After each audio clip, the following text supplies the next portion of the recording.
नमस्कार दोस्तों और छात्रों, मैं आज आपको एक्सरसाइज 1 क्लास 11th समुच्चय सेट्स के बारे में बताऊंगा। सबसे पहले मैं आपको ये बताऊंगा समुच्चय सिद्धांत के विकास जर्मन गणितज्ञ जॉर्ज कैंटर ने किया था। ठीक है, समुच्चय सिद्धांत का विकास किसने किया था?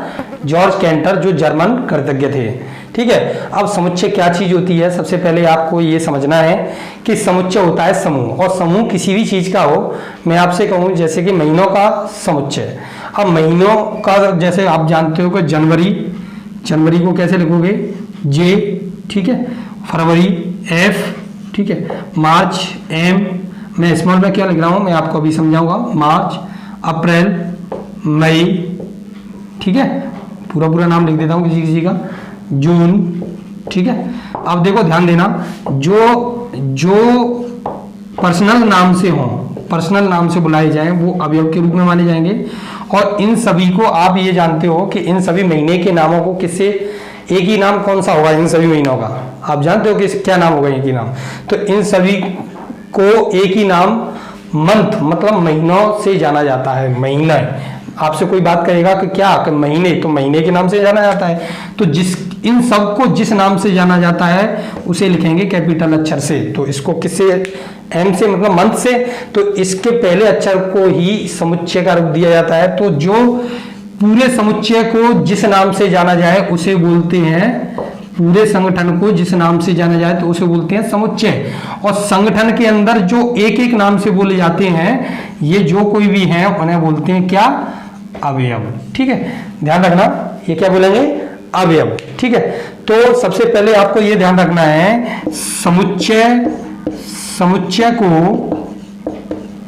को कैपिटल अक्षर, क्या? समुच्चय को कैपिटल अक्षर ए बी सी डी ई आदि, मतलब ये है कि अल्फाबेट में कैपिटल अक्षर से ही प्रदर्शित किया जाएगा। मतलब ये है कि पूरे संगठन को एक ही नाम से बुलाया जाए उसे कैपिटल ही अक्षर से प्रदर्शित करेंगे, जो एक नाम होगा। मैं आपसे कहूं कि जैसे कि वहां औरतें बैठी हुई हैं, अब मैं कहूं औरतें में कोई शीला, कोई मीना, कोई गीता, तो आपको पता है पर्सनल नाम से बुलाएंगे उन्हें स्मॉल अक्षर से लिखेंगे, जैसे कि शीला। ठीक है, तो स्मॉल अक्षर से लिखूंगा शीला, मीना। ठीक है, और फिर गीता। तो ये क्या है? ये हो गए अवयव। क्या हो गए? अवयव। ठीक है, और अवयव किसी का मतलब ये है कि ये अवयव हो गए। और ये किसके अवयव हैं? मतलब ये है कि ये किसका संगठन है? औरतों का। तो औरतों को किससे लिखते हैं? वुमेन। वुमेन मतलब डब्लू। ठीक है, तो ये जिस पूरे संगठन को जिस नाम से बोला जाएगा वो होता है समुच्चय। और जिस संगठन के अंदर जो एक एक व्यक्ति आएगा उन्हें बोलेंगे अवयव। और अवयवों को हमेशा महिला कोष्ठक में लिखा जाएगा। ठीक है, समुच्चय को कैपिटल अक्षर आदि से दर्शाते हैं। ठीक है, इससे दर्शाते हैं। ठीक है, अब एक बात ध्यान देना, समुच्चय को तो इससे दर्शाएंगे, अवयवों को स्मॉल लेटर मतलब कैपिटल अक्षर बड़े अक्षर, और स्मॉल लेटर मतलब छोटे अक्षर। अवयवों को छोटे अक्षर small A B C D E आदि से दर्शाते हैं। ठीक है, ये ध्यान रखना। और अवयवों को हमेशा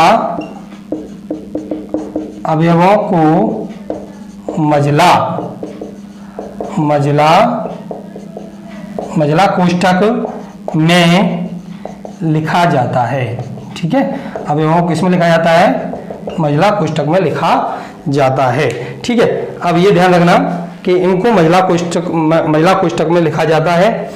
अब बात आती है कि समुच्चय, अब देखो आपको पता होगा संख्याओं को किस किस से दर्शाते हैं। चलो नहीं पता है तो मैं आपको बताता हूं। प्राकृतिक संख्या को इंग्लिश में क्या बोलते हैं? नेचुरल नंबर, है ना। तो प्राकृतिक संख्या को इससे प्रदर्शित करेंगे एन से। ठीक है, अब बात आती है पूर्ण संख्या। तो पूर्ण संख्या को किससे प्रदर्शित करेंगे? डब्ल्यू से, मतलब होल नंबर। ठीक है, अब आती है पूर्णांक। तो पूर्णांक को किससे प्रदर्शित करेंगे? जेड से। अब पूर्णांक के अंदर माइनस भी आता है और प्लस भी आता है, दोनों प्रकार की संख्या होती है पूर्णांक के अंदर। तो इसको अगर जैसे धनात्मक पूर्णांक की बात आती है, जैसे यहां लिखा हो धनात्मक पूर्णांक। अगर धनात्मक पूर्णांक लिखा हो तो z पर प्लस लगा दो। अगर धनात्मक की जगह अगर लिखा हो क्या, ऋणात्मक पूर्णांक, क्योंकि पूर्णांक तो ये पूर्णांक तो माइनस भी होता है प्लस भी होता है, तो यहाँ z की जगह क्या लगा देंगे, माइनस। ठीक है, तो मैंने ओनली पूर्णांक लिखा है तो ना तो माइनस लगाऊंगा ना प्लस लगाऊंगा। ठीक है, अब आती है कौन सी बात, वास्तविक संख्या। वास्तविक संख्या वैसे पहले होनी चाहिए थी, लेकिन मैंने आपको लिख रहा हूं वास्तविक संख्या। तो वास्तविक संख्या को किससे प्रदर्शित करते हैं, r से। अब वास्तविक संख्या धनात्मक आती है, वही तरीका अभी मैंने बताया था, धनात्मक वास्तविक संख्या आती है तो r प्लस से लिखेंगे। अगर बात आती है किसकी, ऋणात्मक की, किसकी, ऋणात्मक की, तो यहाँ क्या लिखेंगे, माइनस से लिखेंगे। ठीक है, तो वास्तविक संख्या को किससे लिखेंगे, r से। अब बात आती है किसकी, परमेय संख्या की। तो परमेय संख्या क्या है, परमेय संख्या आप जानते हो जो बटे के रूप में होती हैं या वो होती है फुल स्टॉप वाली, मैं आपको बता चुका हूं छोटी क्लास में। सॉरी आप और बता चुके होंगे, अगर मैं नहीं बता चुका हूं तो, लेकिन मैंने अपनी वीडियो में अपलोड कर चुका हूं। ठीक है, क्यू से, और अपरमेय संख्या को किससे प्रदर्शित करते हैं, टी से। अपरमेय संख्या इसको किससे प्रदर्शित करते हैं, टी से। अब आपसे मैं बात कहूं कि 10 से छोटी प्राकृतिक संख्या लिखिए, क्या लिखूं, 10 से छोटी प्राकृतिक संख्या का समुच्चय बनाओ। 10 से छोटी प्राकृतिक संख्याओं का समुच्चय। ठीक है, अब देखो समुच्चय, पहली बात तो यह है, समुच्चय को दो प्रकार से लिखा जा सकता है। पहले ये समझ लेना, समुच्चय को कितने प्रकार से लिखा जाएगा, समुच्चय को दो प्रकार से लिखा जा सकता है, दो प्रकार से लिखा जा सकता है। अब कौन कौन सा प्रकार है वो आपको बताऊंगा। नंबर फर्स्ट है रोस्टर रूप या सारणीबद्ध रूप में। ठीक है, दूसरा है समुच्चय रूप। कौन सा रूप, समुच्चय रूप में। अब देखो दो प्रकार से इस तरीके से लिख सकते हैं। अब मैं आपको इसको बताऊंगा कि रोस्टर रूप में कैसे लिखना है और समुच्चय रूप में कैसे लिखना है। जैसे मैंने आपको एक क्वेश्चन दे दिया कि 10 से छोटी प्राकृतिक संख्याओं का समुच्चय लिखिए। अब देखो ध्यान देना, तो आपको पहले से ये फोकस करना है कि प्राकृतिक संख्या, तो प्राकृतिक संख्याओं के अंदर तो बहुत सारी प्राकृतिक संख्या आती हैं, लेकिन प्राकृतिक संख्याओं को ये देखना है कि इन सभी प्राकृतिक संख्याओं को किससे प्रदर्शित किया जाएगा, तो उससे ही तो दर्शाएंगे, उसी तो समुच्चय के नाम, उसको समुच्चय का नाम देना है। तो प्राकृतिक संख्याओं को किससे दर्शाया जाता है, एन से, कैपिटल एन से। तो यहां लिखना है कैपिटल एन बराबर, ठीक है, कैपिटल एन लिखनी है। अब ध्यान रखना, अगर जैसे कि पूर्ण संख्या को समुच्चय आता है डब्ल्यू लिखना है, पूर्णांक आता है जेड लिखना है, धनात्मक आता है तो जेड प्लस, वो आपको मैं बता चुका हूं। ठीक है, तो 10 से छोटी प्राकृतिक संख्या, अब ये नहीं है एक संख्या की बात हो रही है, मतलब सभी संख्याओं की बात हो रही है, तो पहले हमें समुच्चय के नाम की जरूरत है। तो समुच्चय का नाम क्या, एन। जैसे औरतों की बात होती है तो औरतों के पूरे समुच्चय के नाम की जरूरत है, पूरी औरतों के समुच्चय को क्या बोलेंगे, डब्ल्यू। ठीक है, तो डब्ल्यू यहां लिखेंगे। अब W के बाद, अब यहां तो संख्याओं की बात हो रही है तो प्राकृतिक संख्याओं को n से प्रदर्शित करेंगे, तो यहां पहले महिला कोष्ठक लाएंगे। अब 10 से छोटी प्राकृतिक संख्या, ध्यान देना, तो 10 से छोटी कौन कौन सी होंगी, 1 2 3 4 5 6 7 8 9। ठीक है, ये 10 से छोटी प्राकृतिक संख्या हो गई। ठीक है, अब ये तो हो गया आपका, इसे बोलेंगे रोस्टर रूप या सारणीबद्ध रूप। ठीक है, ये रोस्टर रूप होता है, ये क्या होता है, रोस्टर रूप या सारणीबद्ध रूप। अब वही कंडीशन, ये रोस्टर रूप पहले मैंने बता दिया कि इसे जैसे कि तैसा बस आपको महिला कोष्ठक में लिखना है, किससे प्रदर्शित करते हैं उसे लिखना है, और जो संख्या पूछी है वो महिला कोष्ठक में लिखनी है, उसे रोस्टर रूप बोलते हैं। और समुच्चय रूप में बिल्कुल वैसे ही लिखेंगे, बस उसमें ये होता है कि इन सभी संख्याओं को एक ही नाम दे दिया जाता है, एक ही अक्षर से प्रदर्शित किया जाता है, और बस थ्योरिकल रूप में लिख दिया जाता है। ठीक है, कि ये क्या चीज है, किस रूप में है। ठीक है, अब पहले तो हमें पता है कि नाम तो ये एन ही से प्रदर्शित की जाएंगी, मतलब प्राकृतिक संख्याओं के नाम से ही प्रदर्शित की जाएंगी। ठीक है, दूसरी बात, महिला कोष्ठक तो लगेगा ही लगेगा। अब इन सबको चाहे कोई भी अचर पद मान लो, एक्स वाई जेड कुछ भी, तो मैंने इन सबको क्या मान लिया, एक्स के लिए। ठीक है, एन बराबर एक्स के लिए, मतलब ये हर सवाल में अगर आपको समुच्चय रूप में लिखना है तो इसी तरीके से आपको लिखना है, एक्स के लिए एक्स। अब देखो ये सच दैट का चिन्ह है, सच दैट का मतलब एक्स n बराबर x के लिए x किस प्रकार है, मतलब x के लिए x क्या है x, तो आपको ये पता है कि ये क्या है, प्राकृतिक संख्या है। हमें पता है x सच दैट x, मतलब x के लिए x क्या है प्राकृतिक संख्या, तो यहां लिखना है x एक क्या है प्राकृतिक संख्या। देखो बात किसकी हो रही है, प्राकृतिक संख्या है।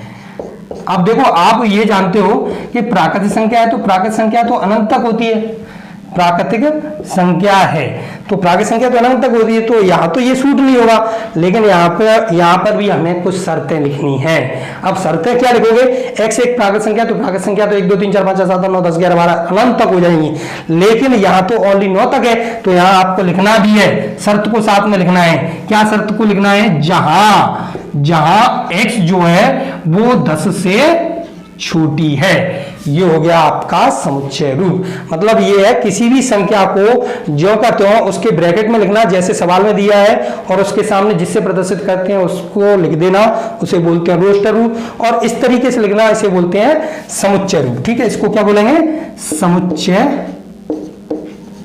समुच्चय रूप। अब देखो एक चीज मैंने आपको अभी बताई नहीं है, जैसे मैं आपसे कहूं कि जो एक है, ठीक है ध्यान देना, जो एक है वो किसका अवयव है, तो ये अवयव है, एलिमेंट का चिन्ह है इंग्लिश में बोलते हैं, तो एक अवयव किसका n, तो जो समुच्चय होता है वो पीछे लिखा जाता है इस चिन्ह के बाद में, मतलब एक किसके अंदर है, ये वाला एक किसके अंदर है, इसके, तो इसको इस तरीके से भी लिख सकते हैं कि एक इसके।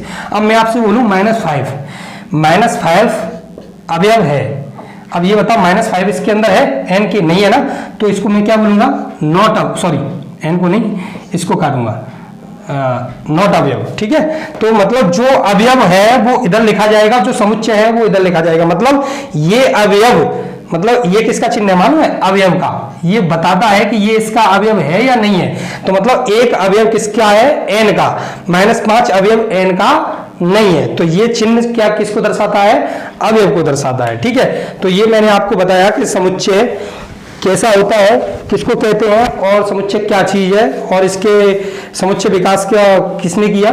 ठीक है, अब मैं आपको इसके बारे में उदाहरण सॉल्व कराऊंगा।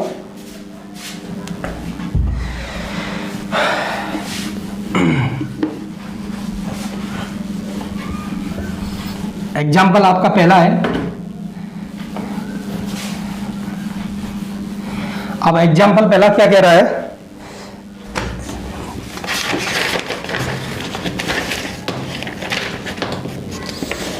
देखो एग्जाम्पल पहला कह रहा है x² + x - 2 का हल समुच्चय रोस्टर रूप में लिखिए।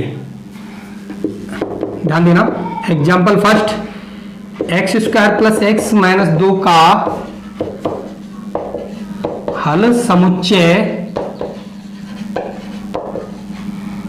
समुच्चय रोस्टर रूप में लिखो। अब ध्यान देना, रोस्टर रूप आप जानते हो, मैं बता चुका हूं रोस्टर रूप क्या है, तो पहले सवाल पर फोकस करना है कि x² + x - 2 का हल, तो पहले इसको हल करना है। तो आप छोटी क्लास में मतलब हाई स्कूल में कर चुके हो, 8th में भी ये फैक्टर आते हैं कि 2 गुणा आए घटाने पर 1 आए, तो x² + x 2 - 1 - 2 बराबर 0, तो x² + की 2x - की x - की 2 बराबर 0, फैक्टर करेंगे तो x + 2 - 1 x + 2 बराबर 0, तो x + 2 बराबर 0 और x - 1 बराबर 0, तो x बराबर कितना हो गया, -2, और x बराबर कितना हो गया, 1। ठीक है, तो ये इसके हल हो गए, तो ये क्या हो गया, हल कितना हो गया, -2, 1। अब उसने कहा का हल, तो इनका हल ये हो गया -2, 1, रोस्टर रूप में लिखो, तो इसका क्या लिखेंगे, रोस्टर रूप, तो रोस्टर रूप लिखेंगे, तो इसको बस आपको ब्रैकेट में लिखना है, ये आपका ये आंसर हो गया। ठीक है, अब आपको देखते हैं अगला क्वेश्चन, सॉरी डस्टर हो गया।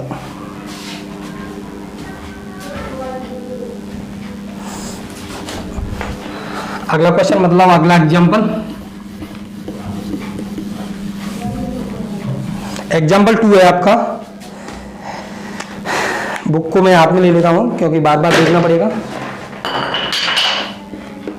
एग्जाम्पल टू क्या कह रहा है, समुच्चय, देखो ध्यान देना, समुच्चय एक्स दैट एक्स मतलब एक्स एक्स के लिए एक्स एक समुच्चय एक्स एक्स एक धन पूर्णांक है, एक्स एक क्या पूर्णांक है, धन पूर्णांक है, ठीक है, धन पूर्णांक है और एक्स स्क्वायर 40 से छोटा है, ठीक है। रोस्टर रूप में लिखो, किस रूप में, रोस्टर रूप में लिखो, फोकस करना, क्वेश्चन को फोकस करना, 40 है वो सही से नहीं बना पाया। अब देखो रोस्टर रूप में लिखना है, एक्स दैट एक्स एक धन पूर्णांक है और 40 से छोटा है।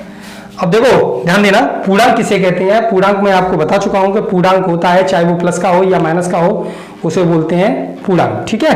तो पूर्णांक कहते हैं चाहे वो प्लस का हो या माइनस का हो, उसे बोलते हैं क्या, पूर्णांक बोलेंगे। अब पूर्णांक में आपको पता है, उसने कहा एक्स एक धन पूर्णांक है, तो धन पूर्णांक के अंदर कौन सा आएगा पता है आपको, तो धन पूर्णांक के अंदर आता है एक से शुरू होता है, क्यों, क्योंकि जीरो ना तो धन पूर्णांक होता है, पूर्णांक जीरो भी है लेकिन जीरो ना तो धन पूर्णांक होता है ना ही ऋण पूर्णांक होता है, मतलब ना तो ऋणात्मक होता है ना ही धनात्मक होता है, ठीक है। इस वजह से एक्स सच दैट एक्स एक धन पूर्णांक है और एक्स स्क्वायर जो मतलब x की जगह पर आपको ऐसे पूर्णांक लेने हैं, x की जगह पर आपको ऐसे पूर्णांक लेने हैं जिनका वर्ग करने पर 40 से छोटे आए, छोटा आए वर्ग, ऐसे ही पूर्णांक लेने हैं, बड़ा कोई नहीं लेना। तो आपको देखना है कि रोस्टर रूप में लिखना है, तो पहले सबसे पहले हम क्या लिखेंगे, रोस्टर रूप। अब रोस्टर रूप में लिखेंगे एक धन पूर्णांक, तो देखो जीरो लिखोगे, नहीं लिखोगे क्योंकि ना तो जीरो धन है ना ही ऋण है, तो पहले हम शुरू करेंगे एक से, तो एक लिख लिया। अब देखो x की जगह एक रखो, एक का वर्ग क्या होगा, एक। अब ये बताओ एक का वर्ग एक होगा तो ये 40 से छोटा है या बड़ा, तो 40 से छोटा, ठीक है। नंबर आया दो का, तो दो का वर्ग कितना होगा, 4, 40 से छोटा। तीन का वर्ग कितना होगा, 9, 40 से छोटा। चार का वर्ग कितना होगा, 16, 40 से छोटा। पांच का वर्ग कितना होगा, 25, 40 से छोटा, ठीक है, 40 से छोटा, ठीक है। और 6 का वर्ग कितना होगा, 6 का वर्ग होगा 36, 40 से छोटा। और 7 का वर्ग कितना होगा, 49, जो 40 से क्या है, बड़ा। बस यहां पर ये 49 बड़ा हो गया, तो मतलब आपको वही संख्या लेनी है जिनका वर्ग करने पर उनका वर्ग 40 से छोटा आना चाहिए। तो कहां तक छोटा है, 1 2 3 4 5 6, तो 1 2 3 4 5 6, ठीक है। तो ये हो गया आपका दूसरा एग्जाम्पल, ठीक है। अब आपको तीसरा एग्जाम्पल कराता हूं, रोस्टर रूप में लिखना है ये, ठीक है। तीसरा एग्जाम्पल है आपका, एग्जाम्पल तीसरा क्या कह रहा है, ध्यान देना, एग्जाम्पल तीसरा है वो ये कह रहा है, समुच्चय का नाम दिया है ए, 1 4 9 16 25, ठीक है, डॉट डॉट डॉट डॉट। को समुच्चय निर्माण रूप में लिखना है, को समुच्चय निर्माण रूप में, ठीक है, लिखना है इसको। अब देखो ध्यान देना, समुच्चय निर्माण रूप में कैसे लिखना है। सबसे पहले आपको ये फोकस करना है कि ये जो संख्या है, ये जो संख्या है वो क्या है, ठीक है। तो सबसे पहले जो समुच्चय का नाम होता है उसे तो वैसे का वैसा लिखेंगे, उसके बाद महिला कोष्ठक तो लगाया ही जाता है। अब उसके बाद हमें क्या करना है, अब आपको ये सोचना है कि ये 1 1 का वर्ग है, 4 2 का वर्ग है, 9 3 का वर्ग है, 16 4 का वर्ग है, 25 5 का वर्ग है, ठीक है। तो आपको यहां लिखना है x सच दैट x, ये भी आता है आपको पता है। x के लिए x क्या है, x एक प्राकृतिक संख्या, देखो 1 का वर्ग करेंगे 1, 2 का वर्ग करेंगे 4, 3 का वर्ग करेंगे 9, 4 का वर्ग करेंगे 16 और 5 का वर्ग करेंगे 25, ठीक है। तो x एक क्या है, प्राकृतिक संख्या है, क्या है, प्राकृतिक संख्या। आप इसको ये भी बोल सकते हो कि x एक धन पूर्णांक है। क्या बोल सकते हो? धन पूर्णांक, क्योंकि धन पूर्णांक आपको लोगे तो 1 2 3 4 5 6 7 8 9, ठीक है। तो x एक प्राकृतिक संख्या है। अब ध्यान देना, तो x एक प्राकृतिक संख्या है, सॉरी प्राकृतिक संख्या है और साथ में इसका वर्ग भी तो है, तो यहां लिखना है x एक प्राकृतिक संख्या का क्या है? वर्ग है। ध्यान देना, इन सबको एक ही नाम से बुलाया जाए उसे बोलेंगे समुच्चय रूप। तो इन सबको मैंने क्या नाम दे दिया? x। तो x की जगह पे आप 1 रखो तो 1 का वर्ग करो 1 आएगा, 2 रखो 2 का वर्ग करो 4 आएगा, 3 रखो 3 का वर्ग करो 9 आएगा, 4 रखो 4 का, मतलब ये है x की जगह आप इनमें से 1 2 3 4 5 6 7 8 कोई भी संख्या रखते जाओ, ये सब वर्ग आते जाएंगे। तो हम इन सब संख्याओं को एक ही नाम से बोलेंगे x से। तो हम हिंदी में क्या लिखेंगे इसको? x एक प्राकृतिक संख्या है, संख्या का वर्ग है। तो मतलब ये क्या है? ये वर्ग ही तो है, तो मैंने ये वर्ग लिख दिया। अगर वर्ग नहीं होता तो मैं वर्ग को काट देता, क्यों होता तो मैं लिखता x एक प्राकृतिक संख्या का क्या है? घन है, ठीक है। तो इस तरीके से ये समुच्चय निर्माण रूप हो गया। अब एग्जाम्पल आपका 4 है।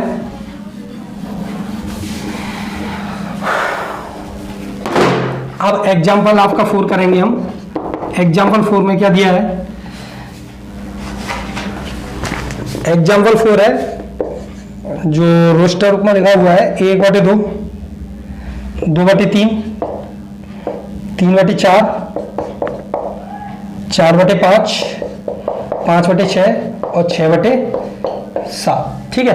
क्वेश्चन देख लेना और इसको लिखना है आपको समुच्चय निर्माण रूप, समुच्चय निर्माण रूप में, ठीक है। ध्यान देना, अब समुच्चय निर्माण रूप में लिखना है इसको, समुच्चय निर्माण रूप में। तो सबसे पहले आपको फोकस करना है कि ये क्या है, ये कौन सी संख्या है? प्राकृतिक है, परमेय है, अपरमेय है, कैसी है? परमेय, ठीक है। सब जानते हैं परमेय है, अपॉन पी अपॉन क्यू के रूप में परमेय है। तो किससे प्रदर्शित करेंगे? क्यू से, तो क्यू बराबर लिखेंगे। अब समुच्चय निर्माण रूप में लिखने के पहले उसके बाद क्या लगाएंगे? महिला कोष्ठक। सबको ये नियम ध्यान रखना है, किससे प्रदर्शित करते हैं वो याद रखना है, फिर बराबर लगाना है, उसके बाद महिला कोष्ठक लगाना है। महिला कोष्ठक समुच्चय निर्माण रूप में लिखने के लिए फिर क्या करते हैं? फिर लिखेंगे महिला कोष्ठक के बाद x दैट x, ये तो आ रहा ही आ रहा है। उसके बाद फिर आपको ये सोचना है इसमें कुछ संबंध दिया है। देखो ऊपर क्या है? 1 2 3 4 5 6, मतलब गिनती दी है 1 2 3 4 5 6, 6 तक दी है, ज्यादा नहीं दी। तो इसका मतलब हम कोई भी संख्या ले सकते हैं x 1 2, लेकिन फिर भी बटे में भी कोई संख्या आ गई तो x को दोनों तरह से तो प्रदर्शित करने से रहे। x को ऊपर भी प्रदर्शित कर दें और नीचे भी प्रदर्शित कर दें, x दोनों जगह काम करने से रही। तो इस वजह से हम x के बराबर भी और कोई पद लेंगे। क्यों? क्योंकि अगर ये अकेला पद होता, अकेले में चेंजिंग होती तो हम लिख सकते थे, लेकिन यहाँ दोनों तरफ चेंजिंग हो रही है, ऊपर और नीचे। तो इसका मतलब ऊपर भी चेंज होगा, नीचे भी चेंज होगा। तो 1 2 3 4 5 6, तो मतलब गिनतियों को हम किससे प्रदर्शित कर देते हैं? n से। किससे? n से। तो x बराबर क्या हो जाएगा? n। अब ध्यान देना बटे में भी चेंजिंग है, तो n की जगह पे 1 रख सकते हैं। देखो 1 से गिनती शुरू करेंगे, 1 फिर 2 फिर 3 फिर 4 फिर 5 फिर 6, मतलब n की जगह रखते जाओ, ये संख्या आती जाएंगी, है ना। अब यहां देखना है कि यहां क्या है? यहां 1 से ज्यादा है, ये 2, तो 2 कितना ज्यादा है 1 से? तो 1 ज्यादा है, तो यहां लिख देंगे n प्लस, मतलब 1 ज्यादा है। यहाँ 1 था तो 1 की मतलब ये 1 से शुरू हो रही थी तो n लिखा। क्यों? क्योंकि n की जगह गिनती के रूप में कुछ भी लिख सकते हैं।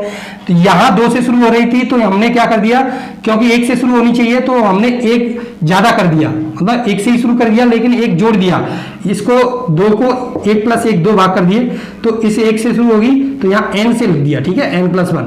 तो यहाँ n + 1 रख दिया, मतलब 1 ज्यादा है 1 से, तो n + 1। अब आपको ये देखनी है कि ये कहां तक लिखी गई है? 6 तक।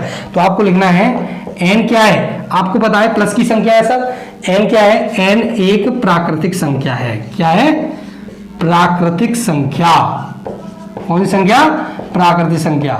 संख्या है जो किससे छोटी है? प्राकृतिक संख्या है जो किससे छोटी है? n की जगह कहां तक लेंगे? 6 तक, जो 7 से छोटी है। किससे छोटी है? 7 से छोटी है। तो ये आपका एग्जाम्पल 4 आंसर हो गया, ठीक है। अब हम आपको एग्जाम्पल करके दिखाएंगे, कौन सा एग्जाम्पल होगा आपका 5। अब एग्जाम्पल 5 में हमें मिलान करने हैं, ठीक है। अब मिलान कैसे करने हैं? मैं आपको पहले शो करता हूँ, लिख के दिखाता हूँ, उसके बाद आपको एग्जाम्पल शो करा के दिखाऊंगा। सबसे पहला ये दिया है, महिला कोष्टक में दिया है P, R, I, N, C, A, L, ठीक है। अब उसके बाद महिला कोष्टक बंद। अब इसके बाद A लिखेंगे। A में लिखा है x सच दैट x एक धन पूर्णांक है, धन पूर्णांक, x सच दैट x एक धन पूर्णांक है तथा 18 का क्या है, 18 का भाजक है, ठीक है। ये हो गया पहला। अब उसके बाद दूसरा लिखना है। दूसरा क्या दिया है, मतलब ये है कि महिला कोष्टक में 0 दिया है। यहाँ तीसरा एक तरफ के लिख देता हूं पहले। तीसरे में दिया है 1, 2, 3, 6, 9, 18, ठीक है। अब चौथे में क्या दिया है, चौथे में दिया है 3, -3, ठीक है। अब इसके बाद बी लिख देता हूं। बी में क्या लिखा है, x सच दैट x एक पूर्णांक है, क्या है, x सच दैट x एक पूर्णांक है और x स्क्वायर माइनस की 9 बराबर 0, ठीक है। अब सी वाला क्वेश्चन दिया है। सी वाला क्वेश्चन क्या दिया है आपका, x महिला कोष्टक में लिखना है x सच दैट x एक क्या है, x सच दैट x एक पूर्णांक है, x सच दैट x एक पूर्णांक है और x + 1 बराबर 1, ठीक है। अब सी है। अब उसके बाद क्या दिया डी, तो डी को लिखना है महिला कोष्टक में x सच दैट x शब्द प्रिंसिपल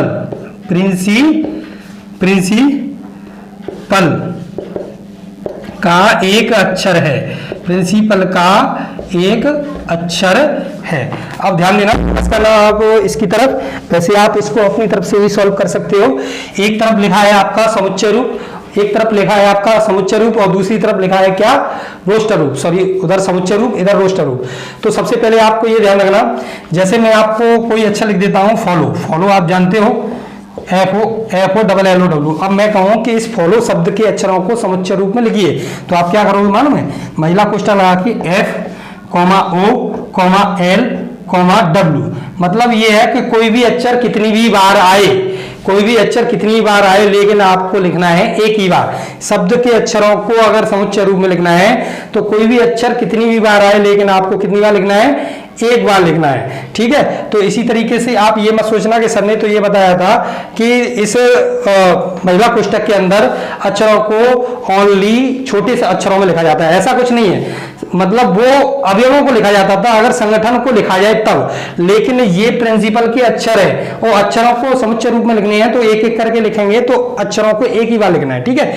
तो सबसे पहले इससे तो हमें मिलता हुआ ये दिखाई दे रहा है, ठीक है। दूसरा है 0, तो आपको ये दिखाई दे रहा है कि 0 किस में आएगा, देखो एक धन पूर्णांक है तथा 18 का भाजक है, मतलब 18 में कौन सी संख्या से भाग जाएगा, वो किससे मिल रही है, देखो 1 से, 2 से, 3 से, 6 से, 9 से, 18 से, मतलब इन सभी संख्याओं का इसमें 18 का भाजक का मतलब यही है कि इस 18 में जिन संख्याओं से भाग जाए वो कौन सी है, तो ये है सब संख्या, ठीक है। तो इसका इससे मिलान कर देंगे। दूसरी बात, अब ये 0 है तो 0 किससे आएगी, देखो ध्यान देना, x + 1 है तो +1 को इधर ले जाएंगे तो क्या हो जाएगी, बराबर 1 को इधर ले जाएंगे माइनस, तो x बराबर कितना हो जाएगा 0, ठीक है। x + 1 है कि ये x + 1 बराबर 1, तो x बराबर निकालेंगे तो 1 - 1 बराबर 0, तो ये 0 किस में आया, इसमें, तो 0 किससे मिलेगा, इससे। अब कौन सा रह गया, अब रह गया 3, -3। अब ये भी बचा है आपको, वैसे तो आप डायरेक्ट मिला सकते हो, लेकिन मैं आपको सॉल्व करके बता रहा हूं कि x² - 9 को सॉल्व करो।